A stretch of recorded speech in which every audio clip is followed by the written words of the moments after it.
What's going on, y'all? Welcome back to my YouTube channel, and thank you guys so much for tuning in. So today I'm going to give you guys my full lock slash hair journey. For those of you guys who do not know, I've been growing my locks for a little bit over 11 years now. Well, a combination of 11 years, and I'll explain that a little bit later. But as I was younger, I always wanted to have straight long hair. I don't know if it's because I just wanted to play with it. I don't know if it was because I thought it was really pretty. I don't know what it was, but like I just really, really wanted to have long hair.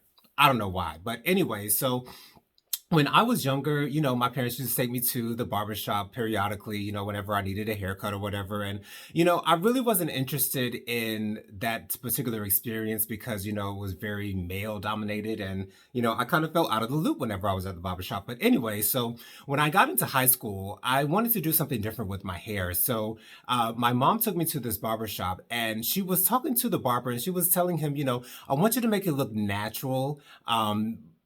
But still a little bit better than it looks now. And he was like, I got you. And he starts putting this chemical in my hair and it starts to burn. And so it turns out, unbeknownst to me, my mother had pretty much asked the barber to give me a texturizer. So my freshman and sophomore year, I was rocking the texturizer and it looked really good on me. However, the downside to that was my head has different textures of hair. On the sides and the back, my hair is very coarse, and very curly. And so on the top of my head is a little bit more curly, a little bit more, behaves a little bit better, if you will.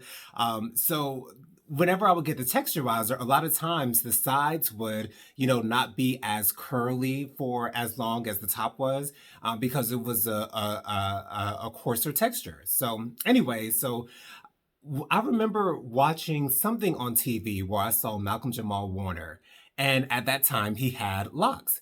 And I said, that looks really good. And you know what? I think that I can pull that off. I think that will look good on me. So in my junior year in high school, I go to my mother and I tell her, I think I want to grow locks. Many of you know it as dreadlocks. However, my first loctician that did my hair, she told me the story concerning the term dreadlocks. It's because some people saw some African people with locks, and they thought it was dreadful, so they called it dreadlocks. So I decided not to use the term dreadlocks. I decided to use the term locks because that sounds a lot better than dreadlocks. So anyway, so I told my mom that I wanted to get my locks, and she pretty much agreed. So then I told my father.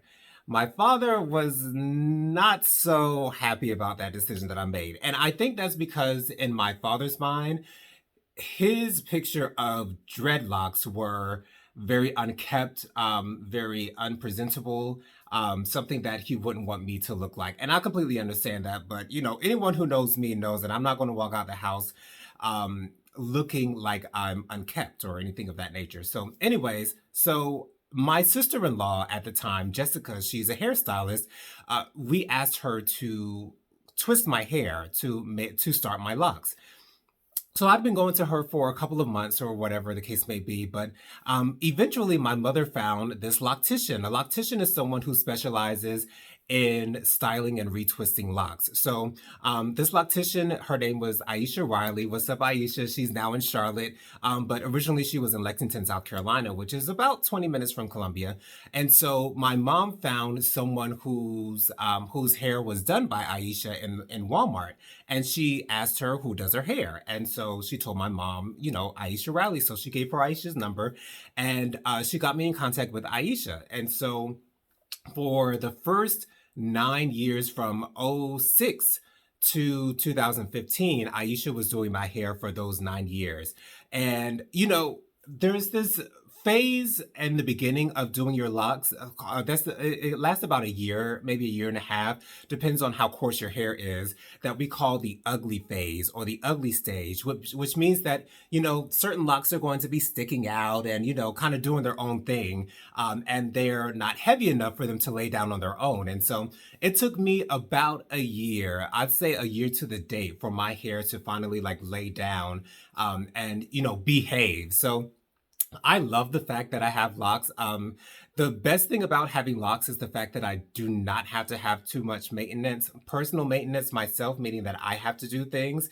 I get my hair retwisted and styled once a month, and that is all that I do with my hair. Whenever I'm outside of the house, my hair is out as usual, but whenever I'm inside the house, then my hair is wrapped up in a do rag.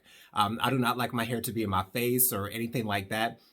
So I mentioned I grew my hair from 2006 to 2015. So what happened in 2015 was at that time, Jennifer and I were planning to move to Atlanta after we had been working for a company called SMX Staffing. So the job was coming to an end in December of 2015. So I decided, before our, get go away party, because we had all been let go from the job because it was only temporary. I decided that I was going to cut my hair. So I cut my hair the night before our, going away little get together, and I felt great. Like the weight that came off of my neck was ridiculous when Jennifer snipped those locks off of my hair.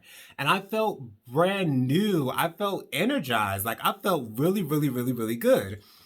But for those of you who've been watching my other videos, my first collection of videos, 2016 was when I was diagnosed with HIV. So at that time, I really wasn't paying attention to my hair. I wasn't getting haircuts like I was supposed to.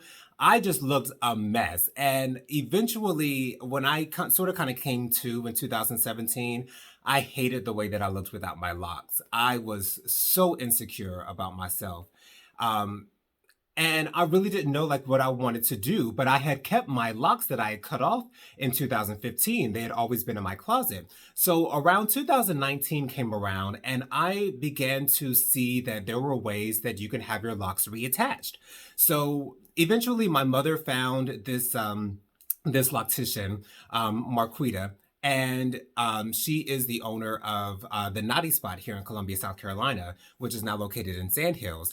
And it showed on her website or whatever that she does the reattachment of locks. And so I called her up, and she had me to come in, and she took my locks, and she kind of gave me a gander, looked at my hair to see how she was going to work it out, and so.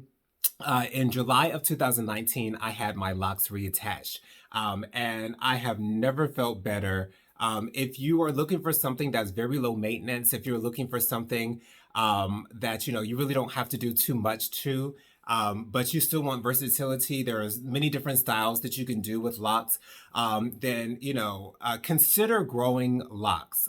It is very rewarding in my opinion. Like I really understand the phrase that a a black woman's pride is her hair, and my pride is my hair. Like I really, really love my hair. So anyways, that's my lock journey. Thank you guys so much for watching this video. Until next time, you guys.